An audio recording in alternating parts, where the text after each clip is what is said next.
Hello friends, welcome to the channel. Bob here, and welcome to a Diablo 4 video. I thought I would talk a little bit about my experiences in the beta. This was the closed beta or the pre-order beta, which I think is the server is now offline, I believe, until this weekend, which is the open beta.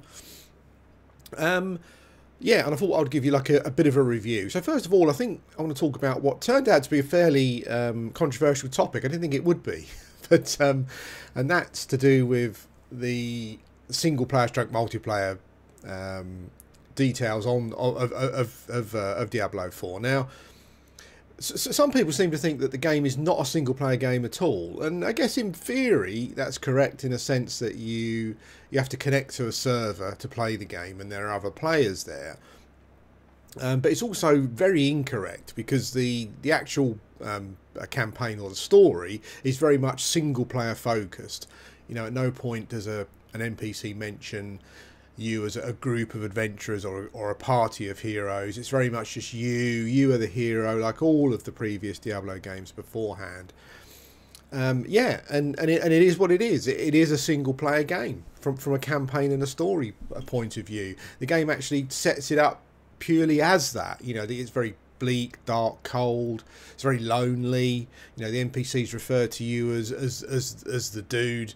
So yeah, it is what it is. I don't know why it was so controversial, and I understand that it's a live service game because every game has to be a live service nowadays, and it's got those kind of tropes associated with live services. But no, but the game is a single player campaign story game. Obviously, when you get to end game and you want to start grinding out gear and extra whatever it may be and all that kind of stuff, it will become then it becomes more of I guess what you call a multiplayer experience. And I'm not sure if you can play it through as a group. I'm not sure. I don't like doing that because the game is not set up for that. You know, as I said before, the game is not telling you that you're in a group or a party. It's all about you. And I always found it quite immersion breaking when you try and play a single player game that's got the option to play through co-op or whatever it may be. It's not something that I like. But the game, I don't understand. Maybe the people haven't played the game, but as I said, it's the campaign. The campaign is ostensibly a single player experience, just totally. Even if you can play it as as in co-op, the whole game is set up for that. So I don't quite understand what the issue is there. Other than the fact that it's got, like many games now, it's got a live service tacked onto it. That's just the way it goes. Onto the game itself, like the opening is really good from an immersion point of view and an atmosphere point of view. It's really dark fantasy. It kind of reminds me of the Souls games to a certain extent, even down to the way that the characters kind of give their lines, and also like some of the regional British English accents primarily, I think, that are being used for some of the voiceovers and stuff, and the tone of the delivery of the actors. Yeah, it really feels quite Soulsy in that respect, which is a good thing. And it really is immersive. Like, one of the things that I look for in these type of games is immersion. Do I feel immersed in the world? And I really did. You know, when the game first started, up until the point where you go into the first town hub and you come across, I'm a massive smeghead 69 or whatever the characters call themselves. So you go into a main town hub and suddenly there's loads of other players around with a great bright green name above their head. Completely killed the immersion for me, to a point where I'm kind of thinking about looking around to see what the options are for refunds with regards to Blizzard games, because it completely ruined it essentially. I mean, it's such a weird decision to make. I understand that you want a live service game and you want players to be able to interact, but surely give players the option, you know, to interact or not. And I couldn't believe that they'd spent all this time creating this intro where you go through, and as I said, it's bleak, cold, lonely, dark, very dark fantasy, and the immersion builds up, and then you walk into the first town and you've got all these other players around. It just completely kills the immersion, and obviously it takes away from the story, because you think to yourself, well, what's the problem? There's like 20 heroes here. Let's just go and kill the baddie straight away, and the game's finished. Then who cares? You know, it takes away any tension, any any agency that your character may have. And I think it just a massive faux pas. It really is a misstep. I know that my opinion is probably in the minority, and there's probably a lot of you out there that enjoy that kind of thing. But it was so weird the way the game had built up the story up to that point, and then you go into the town and there's all these other players here. I guess you can try and ignore them, but you know, it's easier said than done. And for me, it just took me right out of the game. And all of the times, and then continuing on to the end of the beta after that, there was just a sour taste, and I didn't enjoy it as much, you know, and that's it's a shame. As I said before, I would understand it if the campaign wasn't building itself up as a you know, as a single player experience, but the fact that it had been up until that point, and the fact that it kind of does afterwards, a very weird decision. What I couldn't understand is why. I would love for an option just to turn players off. I don't understand why that would be a problem. So just so you can't see them. Okay, so I have to log into a server, blah de blah, all that kind of stuff. Fair enough, but just have an option where you can turn players off, even if it's just while you play through the campaign. And then after that, if you want to go around doing some of the other activities or whatever it may be, or you want to trade and stuff, then you can turn it back on again. The thing is, you can turn off cross-platform play. So you can turn off console players on the PC, for example. So I don't know why you can't just turn all players off, because it ruined the immersiveness of the world and the story. You know, it just completely took away from that. But as I said, maybe I'm in the minority. I've seen a few people saying allow us to at least turn the names off, so I don't think I'm the only one that feels that way. And listening to some of the bigger streamers, they seem to like it. But then, you know, I was about to say that they mostly play MMOs. Well, I mostly play MMOs. But in this instance, it was just completely out of place. It didn't make any sense with regards to what the game was trying to do from a story point of view. So, yeah, it was a big shame. With regards to the rest of the game, well, it's kind of Diablo. Like I can only compare it to Diablo 2 because I played through Diablo 3 once. I didn't like it. I didn't go back to it, so I don't remember it that well. But it plays a bit like a Diablo game. The camera is closer. It's more zoomed in than in Diablo 2, so you get like I guess you see a smaller area, but you see I guess more detail of it. Everything looks a bit bigger. The combat is quite Diablo-y. You've got like a dodge, which is a bit weird. I keep forgetting to use it because you don't expect a Diablo game to have a dodge, or certainly I don't know if 3 did. I can't remember, but for me it was quite unexpected, and I'm not sure if I liked it or not. But it feels very, very Diablo-y, the combat. The thing I was disappointed about was it felt a bit. I didn't feel like there was enough like oomph. So when I was packing up a group of mobs and then killing them with my spells, I was playing a sorcerer. I didn't get a great amount of satisfaction. Not as much satisfaction as I got from like Lost Ark, for example. And actually, part of the problem here may be the fact that it's still low level. And there's four difficulty tiers, but they only let you choose tier 2 as the hardest. So maybe it was due to that. I understand that it's very early in the game and things may change, but I actually found the combat in Diablo Immortal more satisfying, weirdly. I never thought I would have said that, but just with regards to the boom and the bang and the spectacle of the combat, I found that a bit more interesting. But as I said, maybe it will change as we level up. I hope that it does. The combat also feels a bit slower paced.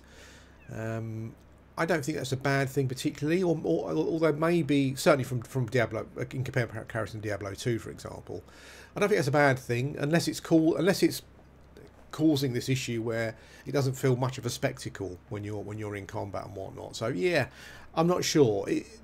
As a few of you pointed out on the stream I did, is very easy at the moment.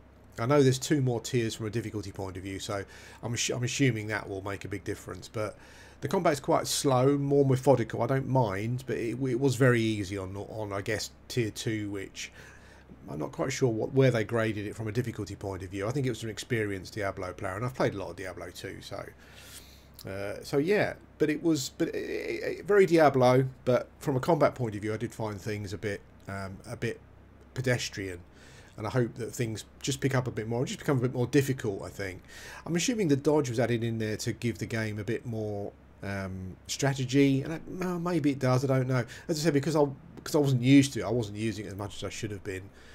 But it was still reasonably satisfying to round up a load of mobs, chuck a blizzard and a wall of fire down and whatnot, and let them burn away. It was all right, but I'm hoping that things pick up a bit more, so there's a bit more pizzazz when I'm in combat. A couple of other things to talk about. Itemization was a bit weird. I don't know if it's just because of it's beta, but I kept ending up with bags full of yellow items, and it got to a point where hardly any of them were upgrades.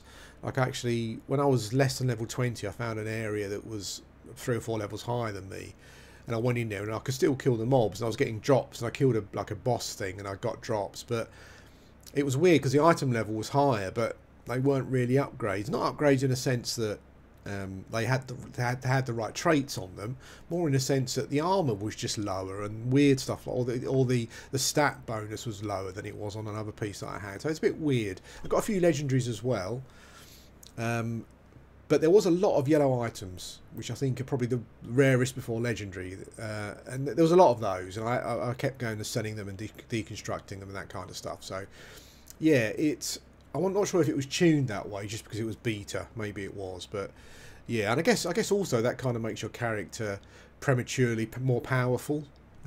So maybe that was part of the problem, as to why the combat was feeling a bit easier than I would have liked as well. But yeah, itemization, I don't think it was great. It needed some work. The other thing as well is that you do pick up, you can deconstruct items for resources, and you can pick up resources in the world as well. There's a little bit of like an MMO thing going on where you've got nodes where you can get metals from. If you kill a wolf or a werewolf, you get like a pelt, that kind of thing. You can pick up flowers and stuff. So they've added that kind of resource gathering thing, which I don't mind. But that allows you to upgrade stuff. So you can upgrade your weapons and your armor, and also your potions. The inventory and the potions were kind of one of the things that were, along with the combat feeling a bit Blair, was also one of the most disappointing things. The most disappointing thing by far was the fact that you just can't turn other players off and they just break the immersion. But the other thing was the inventory and the potion use. So I'm used to Diablo 2 where you've got to manage your inventory a bit more with regards to potions and how much space you're going to have left over for items and that kind of stuff. But in this game, there doesn't seem to be any mana potions. Your mana just regenerates when you use spells, after you've used your spells.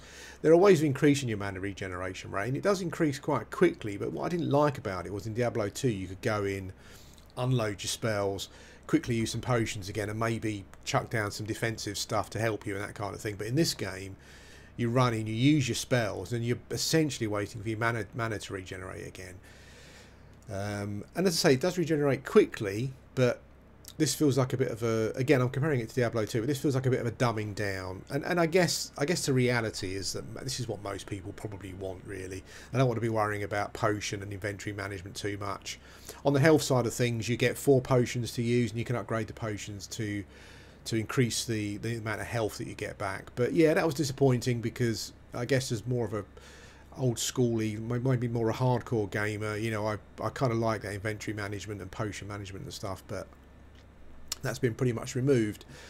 But it's a shame because overall, outside of the fact that you can see all these players in the game, some people say, oh, it's not that bad, it's only when you're in a hub and stuff.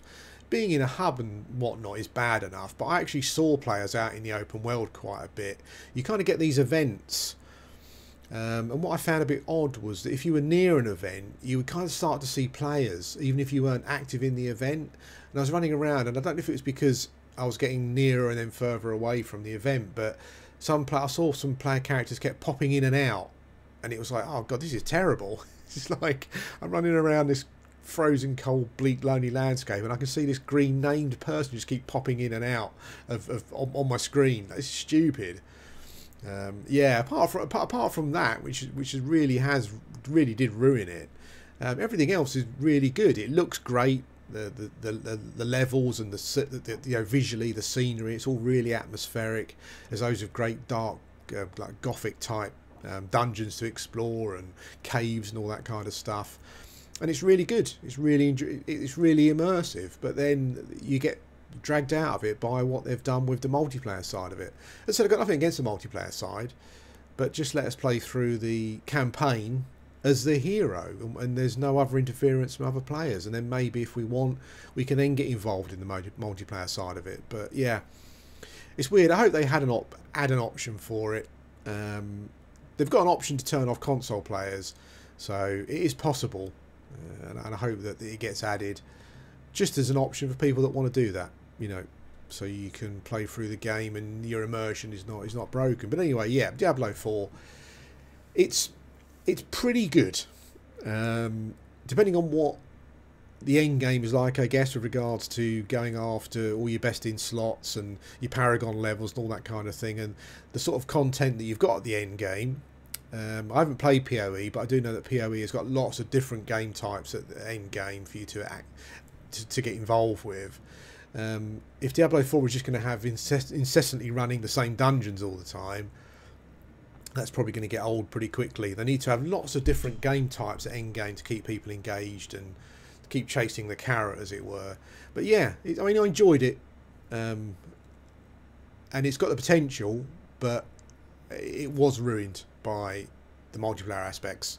And I understand that that's there and it's supposed to be there, but considering the campaign is so focused on you as a single player, I really hope they had an option to just turn players off when you want to. But there you go. So I enjoyed it, but there are some big caveats to that, and I'm hoping that we get some changes for release. Anyway, thanks for watching, and I'll speak to you again soon.